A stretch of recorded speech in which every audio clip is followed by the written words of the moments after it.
Hey there, come sit with me for a while. I want to talk to you about something I know you've been feeling. That sense of being stuck. You know what I mean, right? That feeling like you are trapped in amber, watching life happen around you while you remain frozen in place. I see you there, maybe listening to this while you are commuting to a job that doesn't fulfill you, or lying in bed at 2 a.m. wondering how you got here.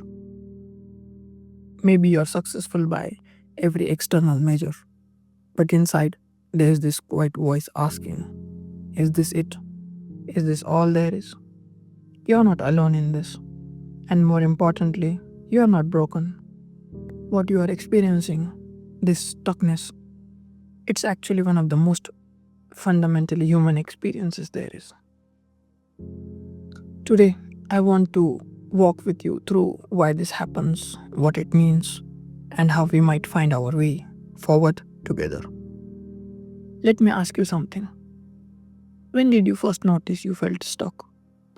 Was it gradual, like watching paint dry, or did it hit you all at once, like walking into a glass door you did not see coming?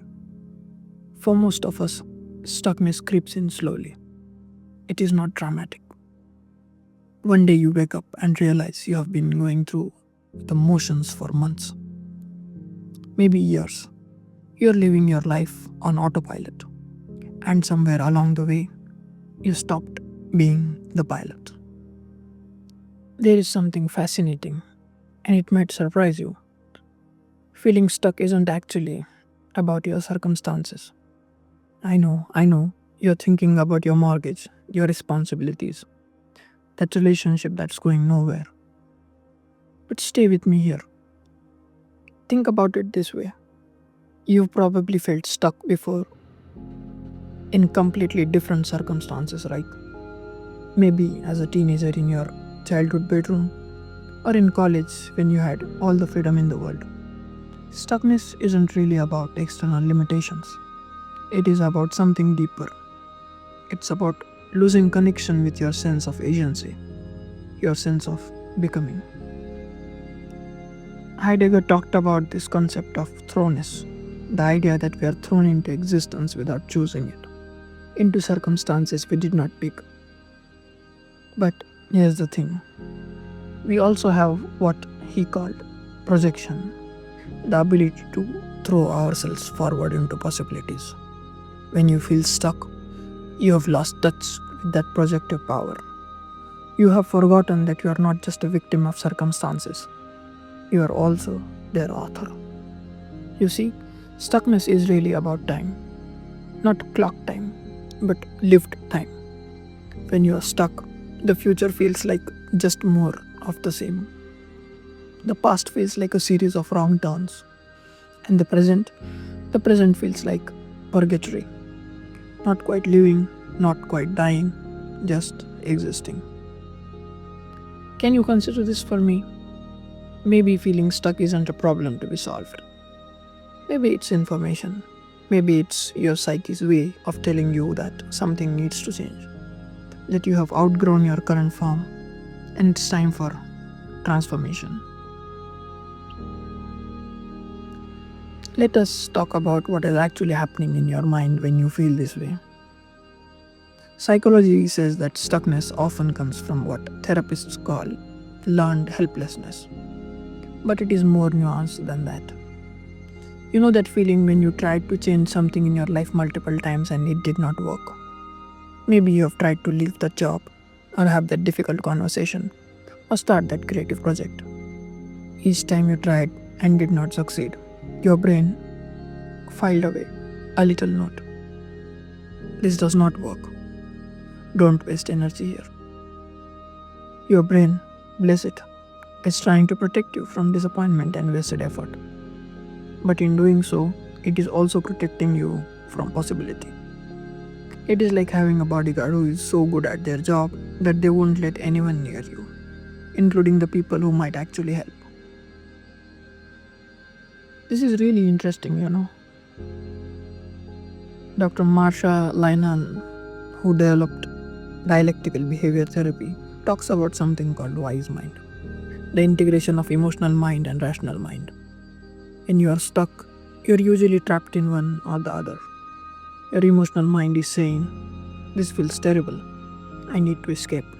While your rational mind is saying, "You can't change anything, just accept it." But wise mind says, "This feeling is information. What is it trying to tell me?" There's also something called the choice paradox. Psychologists have found that having too many options paralyzes. You might feel stuck, not because you don't have choices, but because you have too many. You're terrified of choosing wrong. And then there's attachment theory. If you grew up in an environment where it wasn't safe to be fully yourself, where love was conditional on being good or successful or invisible, then part of you learned that changing, growing, or standing out might mean losing love. So stuckness becomes a safety strategy. If you don't move, you can't move in the wrong direction. But you know what is going on at the deepest level? You are experiencing identity crisis. Not in the dramatic teenage way, but in a profound grown up way. The person you thought you were, the life you thought you wanted, they don't fit anymore. You have outgrown them like clothes that are too small. The problem is, you have not figured out who you are becoming yet. So you are caught in this liminal space, no longer who you were, not yet who you will be. It is uncomfortable, but it is actually sacred. It is the space where transformation happens. Think about a caterpillar. Inside the cocoon, it doesn't gradually grow wings. It completely dissolves into soup, what scientists call imaginal discs, before reassembling as something entirely new. Maybe your stuckness is your cocoon time. Maybe you are dissolving so you can become. This brings me to one of the most profound questions in philosophy. Are you a being or are you a becoming? For most of Western history, we have been obsessed with the idea of being, having a fixed identity, knowing who you are, having your act together. We ask children, "What do you want to be when you grow up?" As if becoming is something you finish, like homework assignment. But what if that's the wrong question entirely? Greek philosopher Heraclitus said, "No man ever steps in the same river twice." He wasn't just being poetic, he was pointing to something fundamental about reality. The river is never the same because new water is always flowing through it. And you are never the same person because you are constantly changing, growing, experiencing new things. You are not a noun, you are a verb. The existentialist philosopher Sartre put it this way: existence precedes essence.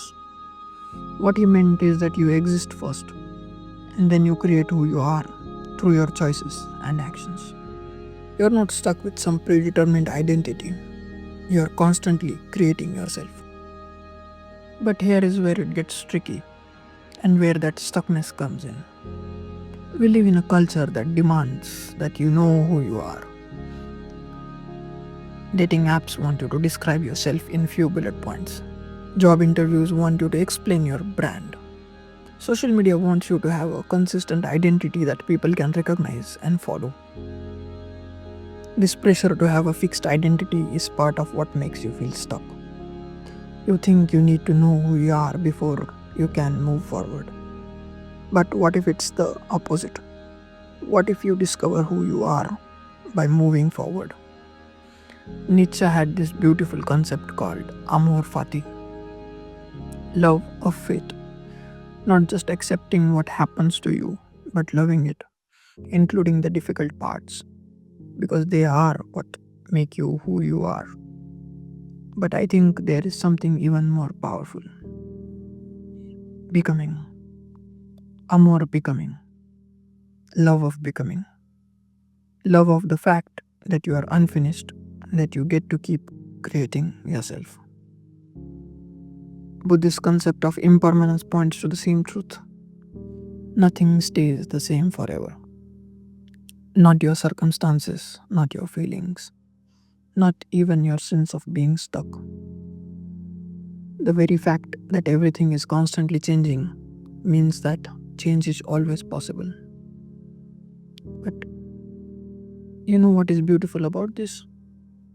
If you are constantly becoming, then feeling stuck is just one temporary state in your ongoing transformation. It is not a verdict on your life, it is just where you happen to be right now. The Stoic philosophers had a practice called the view from the above, imagining yourself from a cosmic perspective, seeing your current struggles as just one small part of much larger story. From that perspective, your stuckness isn't a life sentence. It's just a chapter, and you get to write the next one. Speaking of writing your story, let us talk about the stories you're telling yourself about being stuck. Because the stories we tell ourselves don't just describe our reality, they create it. What is your stuck story? Is it, I always mess things up, so why bother trying? Or, I am too old to change now? Maybe it is, I don't deserve better than this. Or, I am not brave enough to take risks. But let me tell you something about these stories. They feel like truth, but they are just stories. And the beautiful, terrifying thing about stories is that you can change them. Why don't you try something with me right now? Instead of, I am stuck, what if your story was, I am in transition? Instead of, I don't know what to do, what if it was, I am in the process of discovering what is next? Instead of, nothing ever changes, what if it was, change is happening, even when I can't see it? This is not just positive thinking. This is recognizing that your experience is partially constructed by the lens through which you view it. Cognitive scientists call this narrative therapy. You are not just a character in a story, you are also the author. But I know what you are thinking. That is easy to say, but my circumstances are real. I really do have the bills to pay and people depending on me. And you're absolutely right. I'm not suggesting you ignore reality. I'm suggesting you recognize that your interpretation of reality is part of reality. Viktor Frankl, who survived the concentration camps, wrote about this in Man's Search of Meaning. He said the last of human freedoms is the ability to choose your attitude in any given set of circumstances. Even in the most constrained situations, you have some power over how you relate to your situation. Here's a story that might help. There once was a woman who felt completely trapped in her life. She had a demanding job, kids, financial obligations. She felt like she could not change anything without letting everyone down. One day, she was complaining to a friend who said, "It sounds like you are living in a prison." "Exactly," she said. Her friend replied, "But who is holding the key?" She started to protest, to list all the reasons why she couldn't leave. But then she stopped, because she realized something profound. She was both the prisoner and the guard. This doesn't mean your constraints are not real. It means that even within constraints, you have more agency than you think. You can choose how to relate to your constraints. You can choose what meaning to make of them. And sometimes that shift in relationship is enough to transform everything. I want to talk to you about something that might seem counterintuitive. Sometimes, the harder you try to get unstuck, the more stuck you become.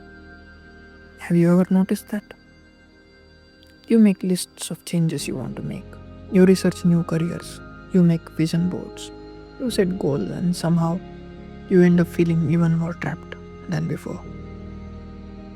This is paradox of effort. It's like trying to fall asleep. The more effort you put in, the more elusive it becomes.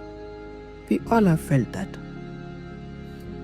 It is like trying to remember a word that's on the tip of your tongue. The harder you grasp for it, the further away it slips. Taoists understood this. They talked about Wu Wei, effortless action, or action in accordance with the natural flow of things. It is not about being passive. It is about finding the path of least resistance to your goals. Think about water. It doesn't fight the rock, it floats around it. But over time, it carves through mountains. What if getting unstuck isn't about force, but about finding your natural flow? Sometimes, the most radical thing you can do when you feel stuck is to stop trying so hard to get unstuck.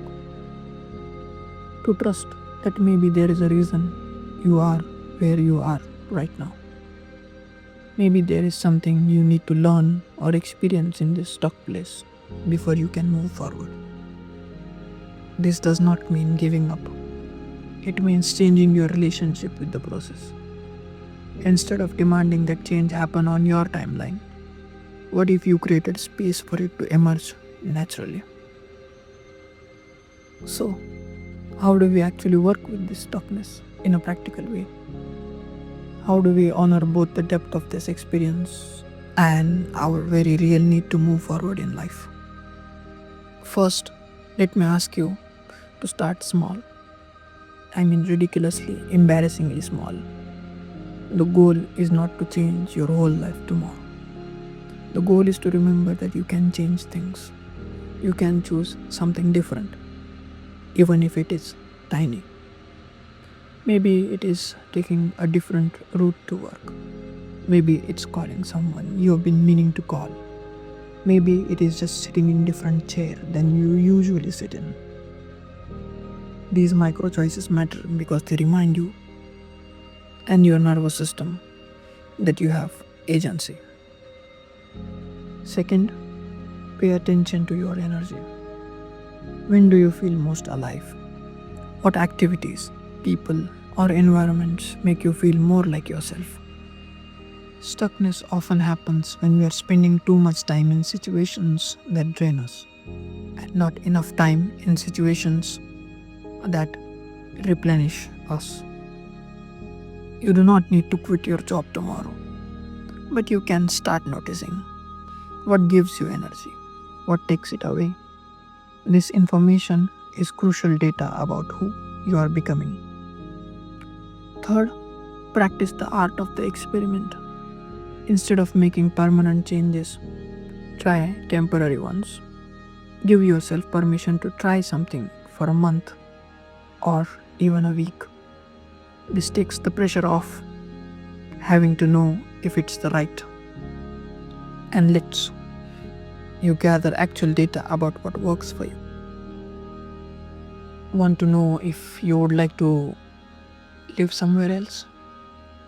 Maybe spend a weekend there. Curious about a different career? Volunteer in that field for a few hours. Wondering about a relationship change?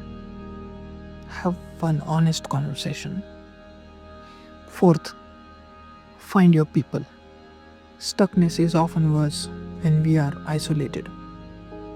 You need witnesses to your transformation. You need people who can remind you who you are when you forget. You need people who believe in your capacity to change, even when you don't. This might mean joining a group, finding a mentor, working with a therapist, or just being more intentional about spending time with people who see your potential. Fifth, practice what we can call productive uncertainty.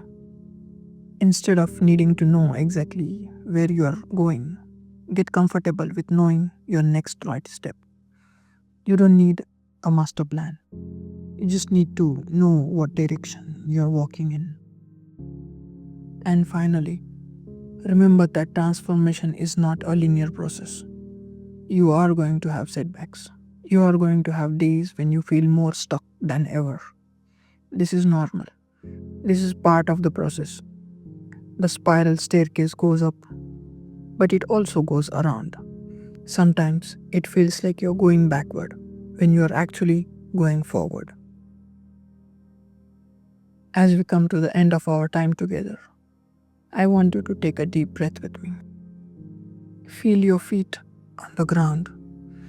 Feel the life moving through your body, your heart beating, your breath flowing.